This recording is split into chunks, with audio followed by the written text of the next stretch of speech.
Continuing on the video which we made of the 2-year, 3-year, and 5-year bonds which attract 20% tax on the coupons you make.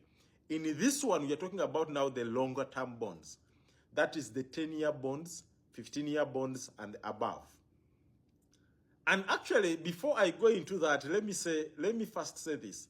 There is a way you can buy, for example, a 5-year or 7-year bond that pays a 10% tax without necessarily buying a longer term bond. But that means you're buying it on the secondary market, and that means you're buying it from the bank, and you must be willing to know how to negotiate it. But let's focus on the standard practice.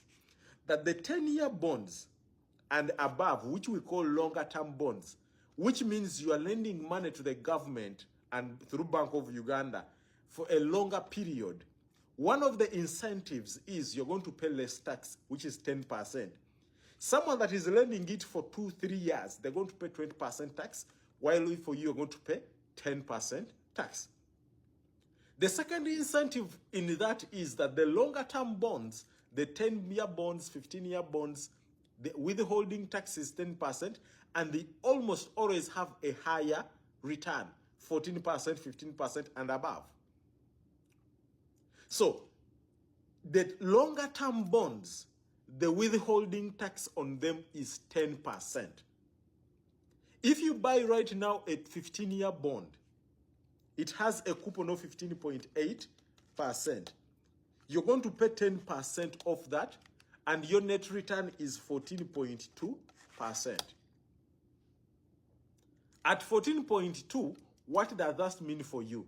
It means if you are investing around 10 million UGX, which is roughly around $33,000, then you are going to be earning 1.58 million in income every single year before tax. Then the government is going to take off one URA 158 as tax, and you remain with around 1.4 million every single year. And that's before compounding.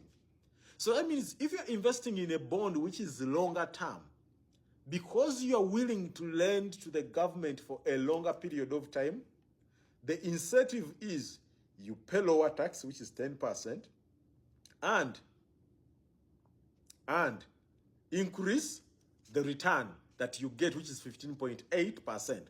That's why you see the 2-year bond has a 13.5% return and a 20% withholding tax, while a 15-year bond has a 15.8 return, which is almost 200 basis point gap, at the same time, a 10% withholding tax.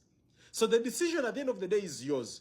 You can choose to lend in a shorter period, but the understanding should be that you're going to pay a little bit of a higher tax, 20%, and get a little bit of a lower return on your investment, or be willing to take a little bit of more risk, inherent risk, and invest in a 10-year bonds or 15-year bonds or 20-year bond, get a higher profit, and pay the lower tax rate. So the understanding and the assessment at the end of the day is yours.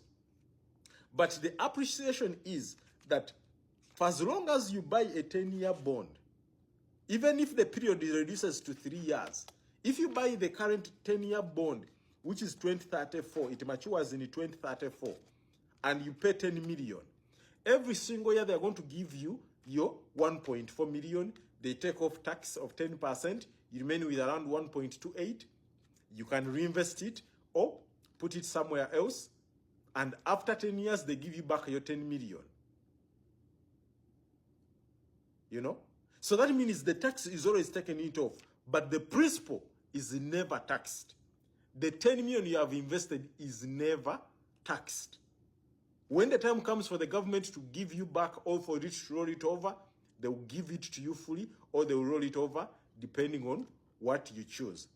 Otherwise, the appreciation and the decision you make is based off those two elements. The tax element, that the short-term bonds, medium-term bonds is 20%, and the longer-term bonds is 20%, 10%.